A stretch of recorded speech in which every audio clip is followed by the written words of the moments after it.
यहाँ भ्रमण कर रहे हो? बोले प्रभु हमारा यहाँ एक चोर आया है।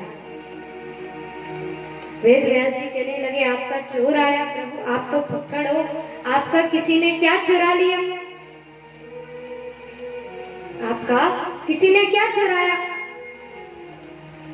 बोले प्रभु चुराया क्या, हमारी अमर कथा की चोरी कर ली। वेद व्यास जी हंसने लगे, बोले प्रभु सच में आप भोले हो। अरे जिसने अमर कथा सुन ली वो आपके त्रिशूल से कैसे मरे? जिसने अमर कथा का पान कर लिया फिर वो आपके त्रिशूल से कैसे मर सकता है? जिसने स्वयं गोविंद की उस कथा का रसपान किया और जो गोविंद की उस कथा को रसपान कर ले, उस भक्ति रस में डूब जाए, फिर अपने आप ही श्री ठाकुर जी कृपा करते हैं। बोले बाबा लौट करके आए। इधर श्री सुखदेव महाराज श्री वेद व्यास जी की पत्नी के घर में 12 वर्ष तक रहे। 12 वर्ष पश्चात श्री वेद व्यास जी की अब श्री सुखदेव महाराज विष्णु भगवान ने आकर के कहा कि अरे सुखदेव आप पर मेरी माया का कोई भी असर नहीं होगा। माया का प्रभाव क्या है? जब भी भक्ति में लगते हैं तब माया अपनी ओर खींचती है और जब जितना माया की तरफ भागोगे उतना ही माया दूर होती जाएगी। कहते हैं माया माया सब कहे माधो कहे न कोई, जो माधो कहे सो माया चेरी हो। सब माया को बसते हैं। माया का अर्थ ये नहीं कि पैसा धन लक्ष्मी, इसे माया नहीं कहा। ये तो एक कर्म का प्रतिफल है, एक जरूरत है, एक आवश्यकता है। माया का नाम गीता में दर्शाया तद मैया हर निर्वश्य माया तद आसक्ति वर्ण। माया का स्वरूप आसक्ति का भाव होता है।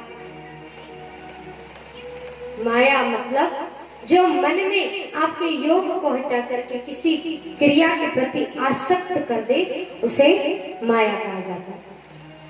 अब मान लीजिए अगर पैसे को माया कहा जाए तो स्त्री को भी माया कहते हैं।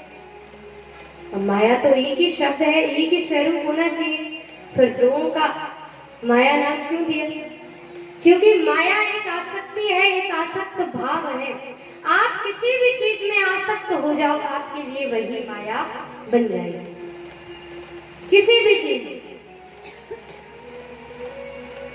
अगर गोविंद में आसक्त हो जाओ तो वही स्वरूप भक्ति बन जाएगा। ये माया का अर्थ दर्शाया। एक व्यक्ति ने दिन रात प्रार्थना करी कि मुझे लक्ष्मी मिले, लक्ष्मी मिले। तप किया लक्ष्मी के लिए भी, लेकिन उससे उतनी ही दूर माया जाती रही। मन में विचार किया कि इतना ध्यान किया उस माया का, लेकिन फिर भी माया प्राप्त नहीं हुई।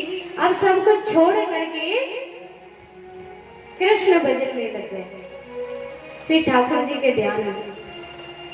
कुछ वर्ष पश्चात ही इतना दिव्य तप किया कि एक स्त्री आई और उससे कहने लगी कि अब मैं तेरे साथ रहना चाहती हूँ। वो कहने लगा कौन? तो बोली मैं माया। उस व्यक्ति ने कहा अरे जितना मैंने तुझे ध्यान किया तब तुम मुझसे दूर रही, अब मुझे तेरी क्या जरूरत जब मुझे मेरा गोविंद मिल जाए। जिसे गोविंद मिल जाए उसे फिर जग में किसी और की आवश्यकता पड़ती नहीं, क्योंकि स्वयं कन्हैया ही उसकी प्रत्येक आवश्यकता, प्रत्येक जरूरत पूरी कर देते हैं।